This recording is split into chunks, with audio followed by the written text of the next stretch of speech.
So George Floyd's brother went to the United Nations and spoke with them about our issues here in America dealing with police violence and definitely anti-black racism. The attack on peaceful protesters, which, you've seen many of protests with tear gas as being peaceful. They were being shot by rubber bullets. Many gross international human rights violations that happened to a lot of protesters, and definitely what's going on with black people here in America.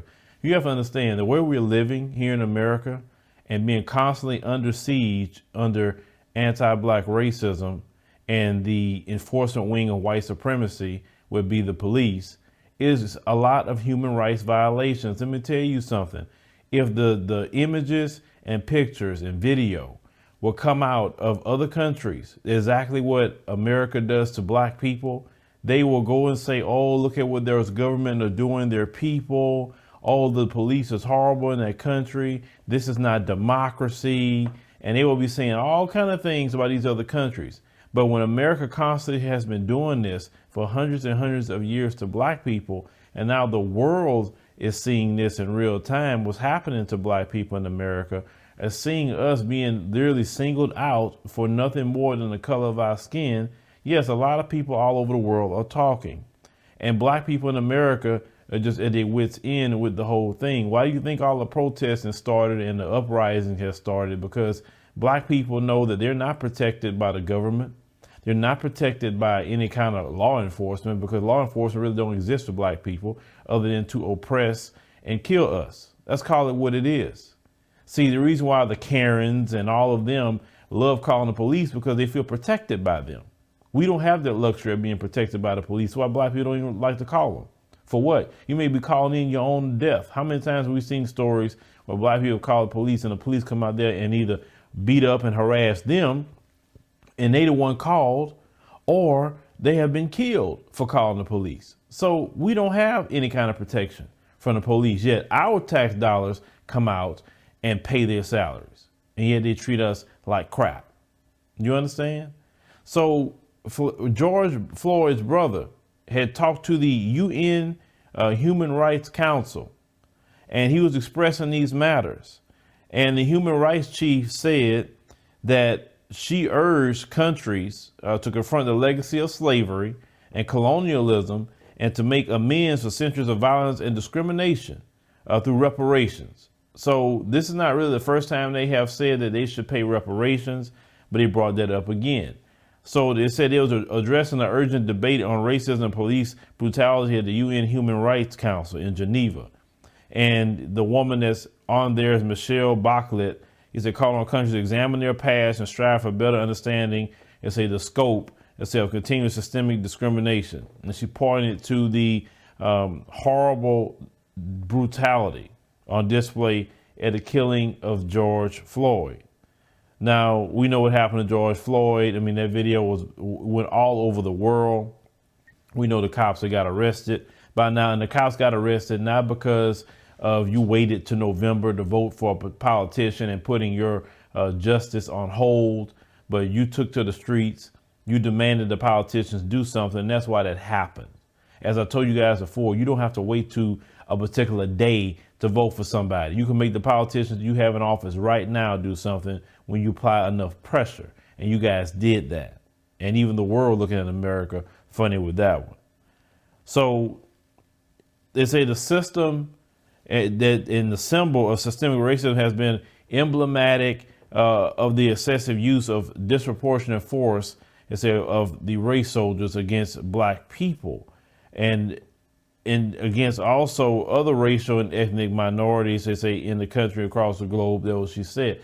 Now, we know in America, black people are the #1 group that has been selected to be terrorized, okay? And that has been proven.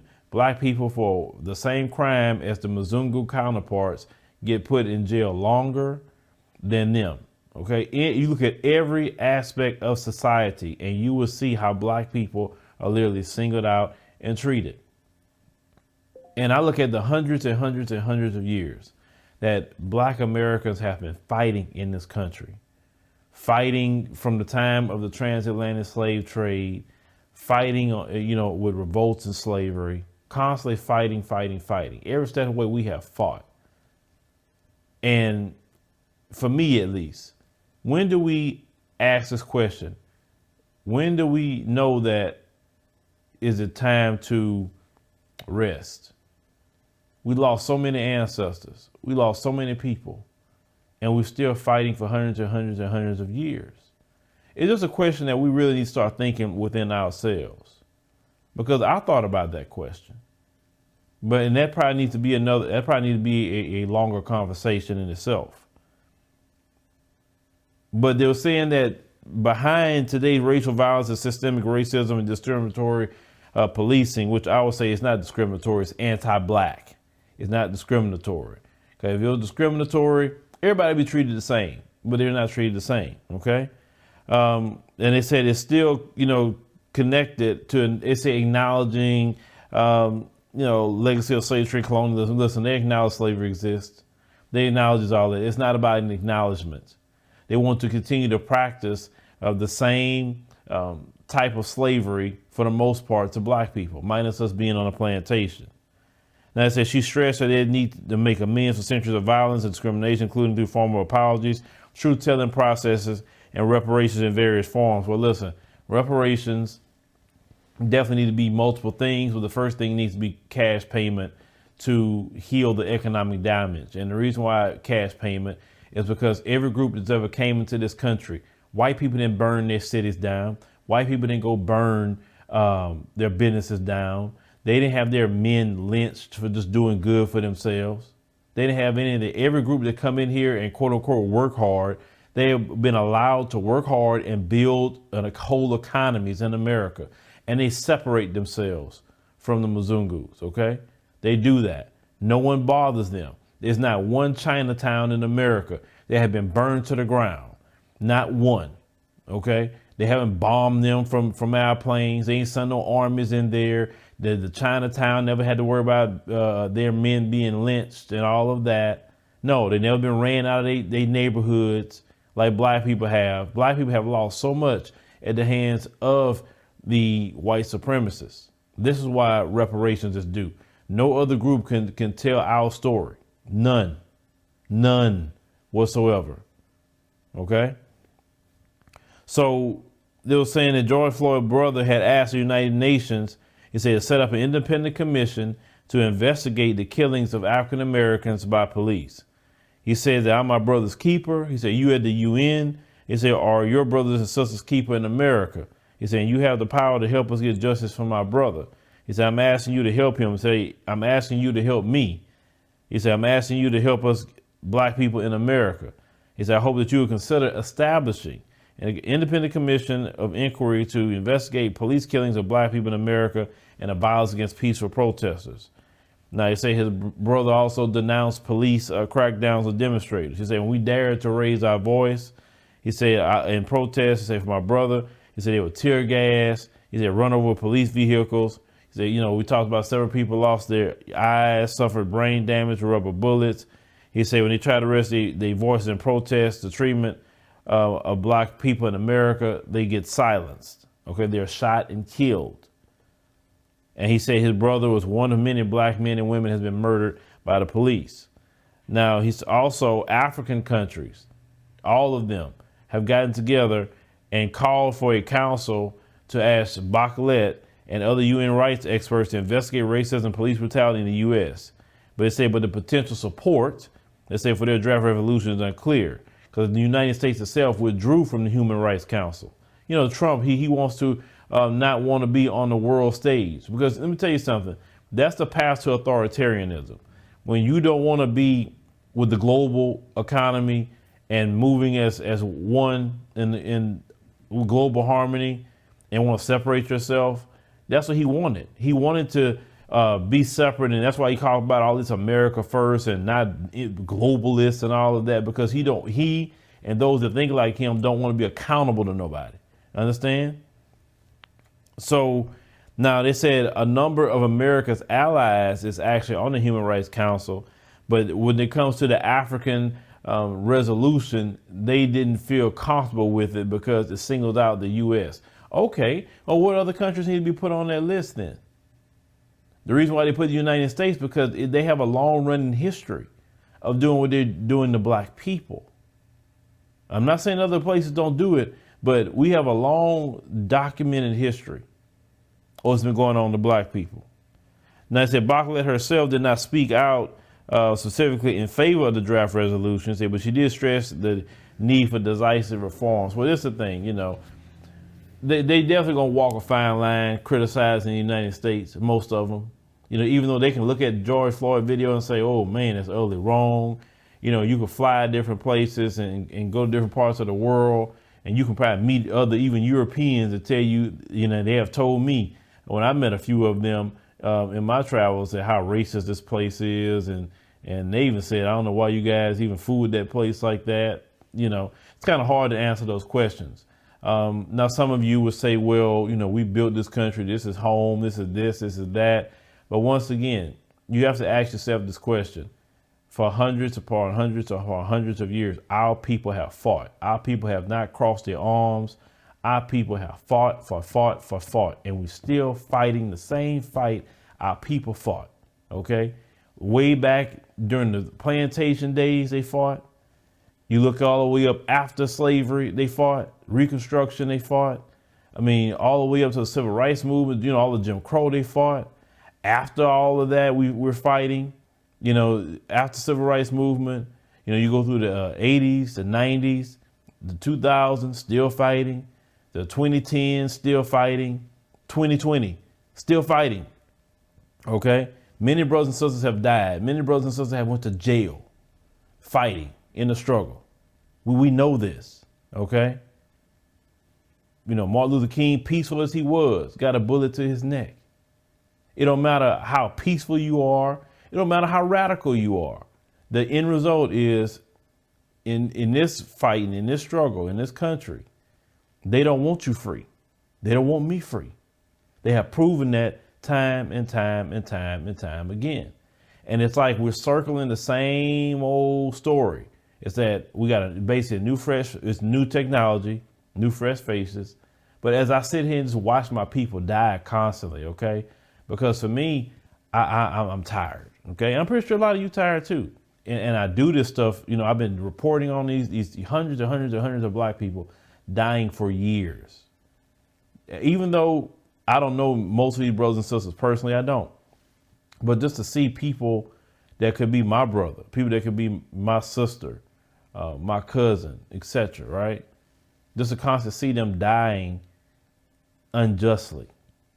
You're watching brothers now getting lynched all over again, right? Nothing has changed because these people pass down the hatred of you and me like an inheritance. They make sure to teach hatred. No one is born hating nobody. They teach that in their homes to hate you and to enact that to you. Understand? And you look at the situation with these police right now, like in Atlanta. They want to have so much reign to kill people like you and me that they'd rather walk off from the job of a police or even quit because they can't have free reign to kill black people. You understand how evil that is? And it gets to a point, like I said, I'm only gonna talk for so long, and I told many of you that. You know, even when I had an interview with Diane Stamir, talking only lasts so long. Like I said, I'm always making my moves, but my thing is when I stop talking, because the time will come where I'll just stop talking about certain things. Are you going to constantly just sacrifice yourself, your family? You have to think about this for yourself too. Are you going to constantly sacrifice and listen to people who don't have a system to protect you? Okay. Because most people that try to, you know, when we talk about, you know, trying, you know, doing different things, getting a connection on the continent, when we talk about, you know, getting to the point where we can get dual passports, you know, you have the same loud group of people that try to condemn you. They try to say why you do that for, why you want to run, why you want this, why you want that. But those same people have no mechanism to protect you at all. They have nothing to try to stop the sabotage of you. And so many people leave their whole countries to come over here. And some people say, okay, well, these people coming over here, and why is it we want to go anywhere else? These other people don't deal with what you deal with. They had walk on your back and benefit off of your back and my back. They're not targeted by the police like that. Understand? They're not.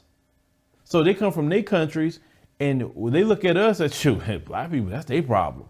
I'm coming over here getting money. In 5 years, I didn't got a house, I got a car, I got businesses, I got all of it, and I don't have them problems like those black people have. So that's why other groups come over here.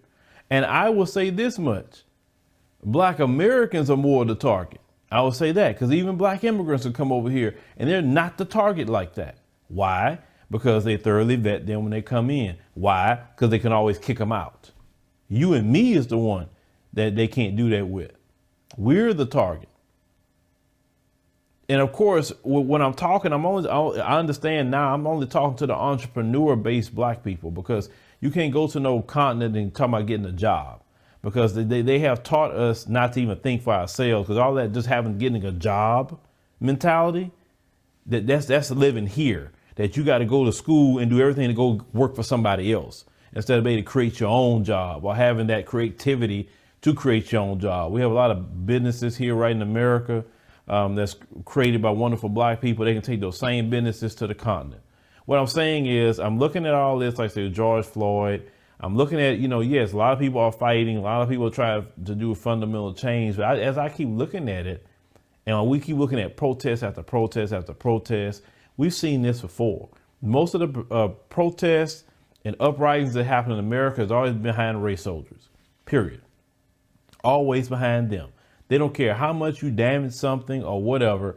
They'll take tax dollars, they'll repair it or whatever, and they want to continue business as usual. Now, do I really believe America going to return to business as usual? No, I don't believe that.